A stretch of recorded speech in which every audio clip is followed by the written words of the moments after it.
Les amis, salut à tous, j'espère que vous allez très bien. On se retrouve aujourd'hui pour une nouvelle vidéo. Une vidéo dans laquelle on va essayer de noter les joueurs qui ont été titulaires face au Real Madrid hier soir, donc les joueurs du Barça bien sûr. Et aussi on va essayer de répondre à une question très intéressante qui est: est-ce que la victoire du Barça est méritée? On voit ça après l'intro, c'est parti.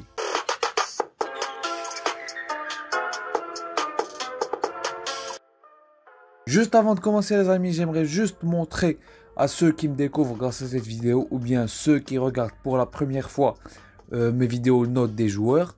Donc je vous montre le barème, je vous l'affiche à droite de l'écran. C'est un barème que j'ai trouvé sur l'équipe 21 je pense. J'ai un peu customisé à ma sauce si on peut le dire. Donc voilà, je trouve que le barème est assez complet. Donc voilà, je pense que vous avez compris. Et nous directement on enchaîne avec le premier joueur qui est Marc-André Ter Stegen. On l'a pas trop vu du match, Ter Stegen. Il n'a pas trop été inquiété. La défense centrale était bien en place. Après, c'est parce qu'on était en bloc assez bas. C'est pour ça que notre défense a pu performer. Surtout que Marcos Alonso a été titulaire. On en reparlera juste après quand ce sera à son tour. Mais Ter Stegen, je trouve qu'il a été bon. Surtout, on l'a pas vu, comme je vous ai dit les amis, on l'a pas vu sur des arrêts décisifs ou quoi. Mais le seul fois où il devait sortir le ballon proprement, et on connaît sa qualité balle au pied, parfois sur certains matchs il peut se louper et tout. Mais sur ce match-là, j'ai trouvé qu'il a été vraiment bon. Il a loupé, si je me souviens bien, une seule relance. Donc il a été parfait sur cet exercice. Et c'est là où on l'attend. Donc Ter Stegen, je lui donne un 7 sur 10. Donc il a fait un beau match.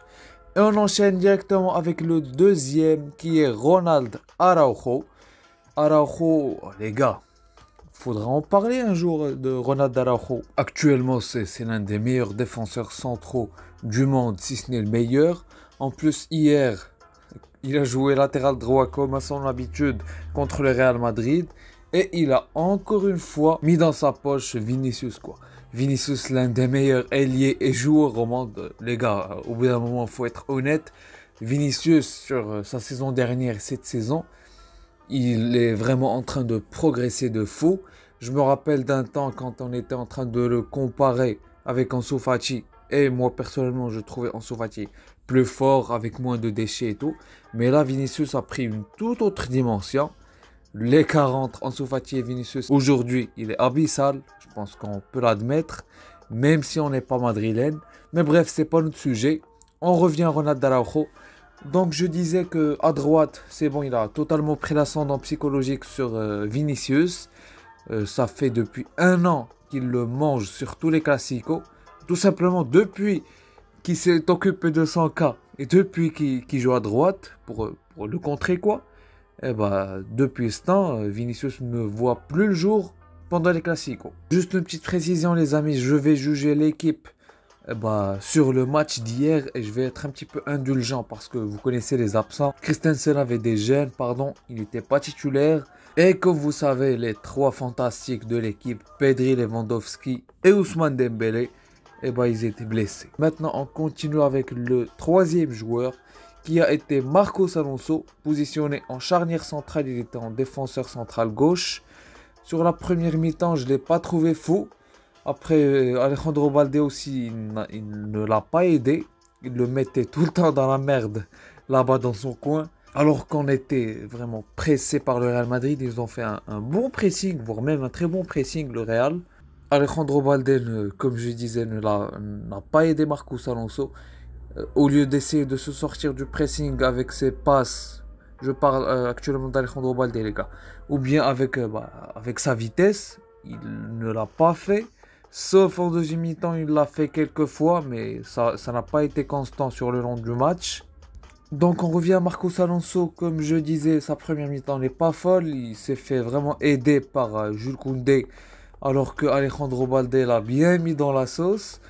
Sur la deuxième mi-temps, il a intervenu 2-3 fois et il a été propre, franchement. Je me rappelle, il avait sorti un ballon un ballon de Rodrigo.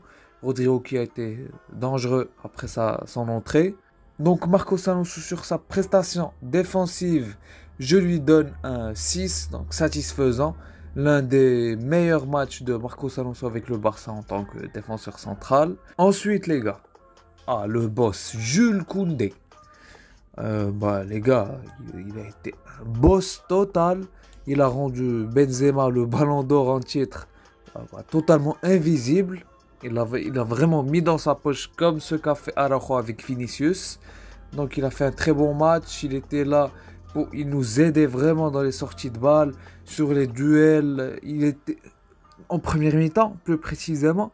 Il faisait le taf à deux. Il faisait le taf de Marcos Alonso et son travail à lui. Quand Vinicius passait, ça n'est pas arrivé 10 000 fois, mais quand Vinicius passait à droite, il y avait Jules Koundé pour venir le soulever. Après, il est passé une fois, mais Araujo était revenu sur lui. Et une autre fois, il y avait Busquets qui l'a bien pris. Non, les amis, en global, la performance de Jules Koundé est très bonne. Je lui donne un 8 sur 10. Voire même un 8,5 sur 10. Allez les gars, on va être gentil avec lui parce qu'il se fait trimballer par Xavi en latéral droit. Je pense vraiment qu'on devra qu'on devra recruter un latéral droit. Parce que quand tu vois le niveau qu'affiche Jules Koundé en Classico, les gars, oui c'est vrai. Je pense que les prestations défensives peuvent être un petit peu surexposées quand on est en bloc bas ou bien tout simplement quand une équipe joue en bloc bas tout simplement. Donc ouais, c'est vrai, faudra voir quand on joue notre jeu avec tout le monde et même pas avec tout le monde parce que Xavi, s'il a des blessés, il doit essayer de faire un minimum de jeu parce que hier même les sorties de balles, on n'y arrivait pas. Donc voilà. Et on continue avec Alejandro Balde. Je ne l'ai pas trouvé fou, Alejandro Balde, sur le match d'hier. Je ne sais pas ce que vous avez pensé de lui, les gars. Mais hier, je l'ai vu je l'ai quasiment pas vu. Offensivement, il n'a pas été là. Et comme je vous ai dit tout à l'heure, il mettait, il mettait Marcos Alonso dans la merde là-bas au lieu d'essayer de sortir le ballon. Faudra lui donner du temps. On va pas tomber sur Alejandro Balde. Mais sur les sorties de balles, et plus précisément avec ses passes, il devra vraiment faire un travail comme ce qu'a fait Xavi avec Araujo. Faudra que Alejandro Balde travaille ses sorties de balles. Ça, c'est indéniable. Donc voilà. Pour la note de Alejandro Balde, les gars, je veux pas être vraiment très dur avec lui, mais je lui donne un 4,5 entre l'insuffisant et le moyen. Parce que ça fait 2-3 matchs là. À part contre Manchester, là, il a été bon avec ses sorties de balles et ses percées. Mais sur les derniers matchs, j'ai trouvé qu'il se repose un petit peu sur ses lauriers. Donc voilà. En espérant que Jordi Alba lui apporte un petit peu de concurrence pour qu'il se bouge. Ah, là, ça va être un petit peu salé. Pour Sergio Busquets, les amis, je lui donne entre le 3 et le 4. Donc 3,5. Entre le mauvais et l'insuffisant. Parce que les gars, hier... je ne sais pas si vous l'avez remarqué, mais il était un petit peu trop sûr de lui, au point qu'il nous plombait, il perdait des ballons. On n'est plus en 2016, les gars, on va être clair. Il te les sortait comme ça en 2-2. Ça fait longtemps, il peut encore le faire sur quelques matchs, mais là, ça a été compliqué Busquets sur les sorties de balles, même pour contrer le tempo du jeu. Après, ça va être compliqué que Busquets te donne la maîtrise. Il faudrait déjà que l'équipe soit dominante et sache sortir des ballons. Donc ça va être compliqué. Mais Sergio Busquets hier, il n'a pas du tout été bon. Il a récupéré un ballon haut. Seulement un ballon haut. D'ailleurs, il a des statistiques similaires à celles de Frenkie de Jong sur les interventions et tout. Mais je trouve qu'on a plutôt beaucoup plus trouvé Frenkie de Jong. D'ailleurs, c'est lui... Et uniquement lui qui nous aidait sur les sorties de balles avec sa qualité balle au pied et sa conduite de balle. Donc Busquets, je lui donne un 3,5 sur 10. En parlant de Frenkie de Jong, les amis, je ne sais pas ce que vous avez pensé de son match d'hier soir.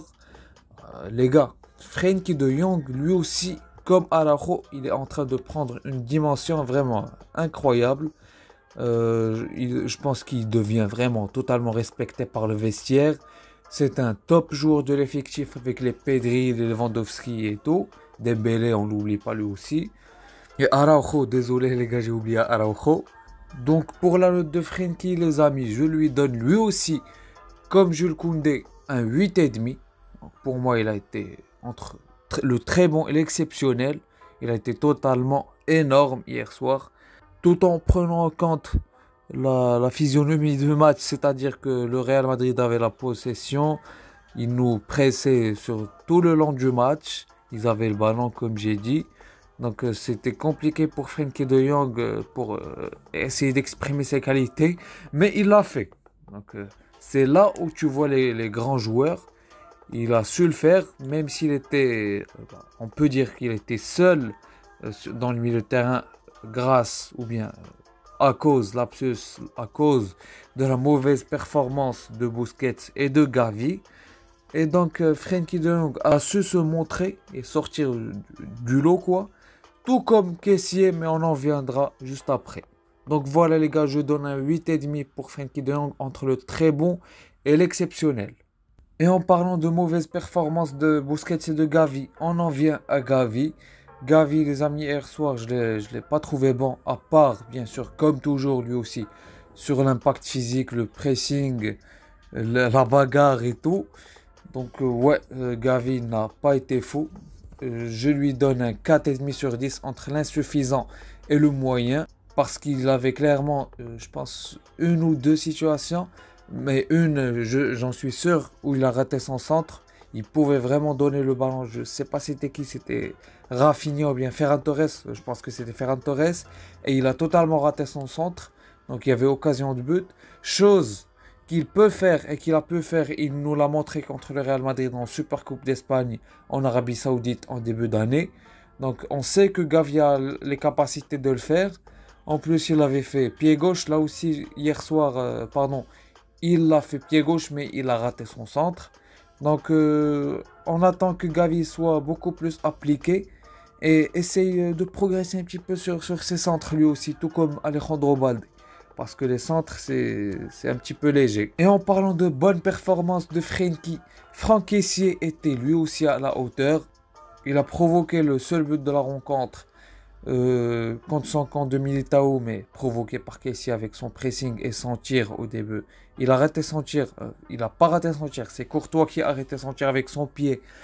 Et Franck Kessié a continué son pressing et il a provoqué le CSC, quoi, tout simplement. Et en plus, il était sur la deuxième occasion de but Ansu Fati. Malheureusement, on a décidé autrement. Il a décidé de nous priver du 2-0. Thibaut Courtois était vraiment totalement battu. Kessié avait bien tiré sa frappe, bien cadré plutôt. Donc ouais, Franck Kessié, j'ai trouvé qu'il a vraiment été bon. Entre le très bon et le bon, je lui donne un 7,5. Et c'est là où on voit l'importance d'enchaîner des matchs, les amis. Je vous rappelle, au début de saison, Kessié ne faisait vraiment pas partie des plans de Xavi. Mais là, malheureusement, que Xavi est obligé de le faire jouer à cause de la blessure de Pedri. Et bah là, Kessié rend totalement la confiance que Xavi lui a accordée. Donc je suis vraiment content de sa performance. Il apporte du physique. On veut le faire passer pour un bourrin, mais les gars, il a une très bonne intelligence de jeu. Il sait faire la passe et se projeter. Il est très impliqué, tout simplement. Et donc les amis, on continue avec la catastrophe de ce match. Bon, je suis un petit peu méchant, mais je pense pas que je suis méchant, les gars, avec Rafinha, dites-le moi. Je pense pas que je suis méchant avec lui. Et en parlant de Rafinha, les gars, je lui donne un 4 sur 10, insuffisant. Et surtout insuffisant offensivement. Oui, bien sûr, on en revient à ce que je disais tout à l'heure. L'animation et le contrôle du jeu de l'équipe, c'est-à-dire, il n'y avait pas de contrôle. Bah, ça ne pouvait pas mettre en évidence les qualités de Rafinha. Mais je pense qu'il est sur la continuité de ses matchs, quoi. Offensivement, c'est le néant Rafinha. C'est très compliqué pour lui. Niveau confiance, je pense pas qu'il soit au bord du gouffre. Je pense qu'il est normal, quoi. Mais il n'arrive toujours pas à s'imposer. Il n'arrive toujours pas à dribbler. Il prend toujours des mauvaises décisions. Je me rappelle d'une passe, il pouvait faire la passe à Alejandro Balde qui était totalement excentré, mais pas sur ce match, je parle du match retour contre Manchester. Et là, il essaie de rentrer vers l'intérieur et on le prend, Casemiro lui prend le ballon. Donc ouais, Rafinha, c'est très compliqué sa première année avec le Barça. On en parlera dans une autre vidéo plus spécifique. Et donc on enchaîne pour le dernier, Ferran Torres. Et lui les gars, contrairement à Rafinha, je lui donne un 6 sur 10, donc satisfaisant. Pourquoi? Eh ben, en prenant en compte le contexte que je vous ai dit, c'est-à-dire que l'équipe avait zéro contrôle et tout, bref, on ne va pas se répéter. Et ben, j'ai trouvé que Ferran Torres a vraiment beaucoup fait les efforts. Et les gars, désolé, j'ai oublié de mentionner, Rafinha a bien défendu lui aussi. Il était là dans les replis défensifs et tout. Mais pour revenir à Ferran Torres, il était là dans les replis défensifs. Il était là sur le pressing, le pauvre, lui Rafinha, il n'arrêtait pas de courir dans tous les sens. Malheureusement, le Real Madrid arrivait très facilement à surpasser notre pressing. J'ai pas trouvé que le pressing du Barça était très coordonné et tout. Donc ouais, Ferran Torres, comme j'ai dit, satisfaisant. En plus, il est sur l'action du but. Et il fait une très belle passe quand il est passé à droite. Après l'entrée de Ansu Fati, c'est lui qui fait la passe. Et elle passe entre les jambes de Rudiger ou je pense Nacho, je ne me rappelle pas. Elle arrive sur Kessié qui frappe, mais malheureusement Fati avait sorti le ballon. Donc c'est encourageant pour Ferran Torres. J'espère pour lui qu'il va continuer comme ça parce qu'on a clairement besoin de lui. Et Ferran Torres à son meilleur niveau, bah c'est clairement une valeur ajoutée à l'équipe. Maintenant les amis, on passe pour essayer bien sûr de répondre à la question est-ce que la victoire est méritée? Donc pour un petit peu résumer, le Barça n'a pas pu poser le pied sur le ballon. Le Barça était en bloc bas. Le Real Madrid était dominant. Mais le Real Madrid n'a pas su être dangereux. Le Real Madrid n'a pas su être créatif. Le Barça a su être tueur. Bon, tueur entre guillemets parce que le but c'est un contre 100 camp assez chanceux. Pour le coup, pour une fois que la chance plutôt est de notre côté, on va pas refuser. Donc ouais, je pense que vous avez compris un petit peu mon avis les gars. Alors, la victoire est totalement méritée. Après le contenu, on va pas se contenter de ça. On est des supporters du Barça. Mais bien sûr qu'on prend à 100% une victoire au Classico et en plus à l'extérieur. Et en plus quand on connaît le contexte, c'est-à-dire les blessés quoi. En plus Christensen s'était rajouté à la liste. Donc je comprends pas comment certains peuvent dire que la victoire elle est honteuse ou bien ils ont honte de leur club. Les gars, si quelqu'un a honte d'un club qui se porte, bah, il n'a qu'à ne plus le supporter tout simplement. Donc voilà les amis, la victoire est totalement méritée pour moi. Après, il faudra voir le prochain match contre Valence le dimanche. Et soyez présents les gars, demain je ferai l'avant-match vers 12h15 heure française. Donc demain l'avant-match du Barça contre Valence. Et là, on pourra juger Xavi sur le jeu. Même si les joueurs ne seront pas de retour, les blessés plutôt ne seront pas de retour, et bah Xavi, il faudrait qu'il travaille un petit peu l'animation offensive. Défensive, elle est plutôt bien, elle est même très bien, on peut le dire. Mais l'animation offensive, c'est pas trop ça quand Pedri et Dembélé ne sont pas là. Lewandowski qui nous aide beaucoup aussi pour garder le ballon et tout. Donc je vais attendre Xavi sur cela le dimanche contre Valence. Pour ceux qui ont apprécié la vidéo, n'hésitez pas à liker et à vous abonner si ce n'est pas déjà fait. Activez la petite cloche et à mettre un petit commentaire, ça fait beaucoup plaisir et ça soutient beaucoup la chaîne. Et moi je vous dis ciao, à demain, à la prochaine vidéo.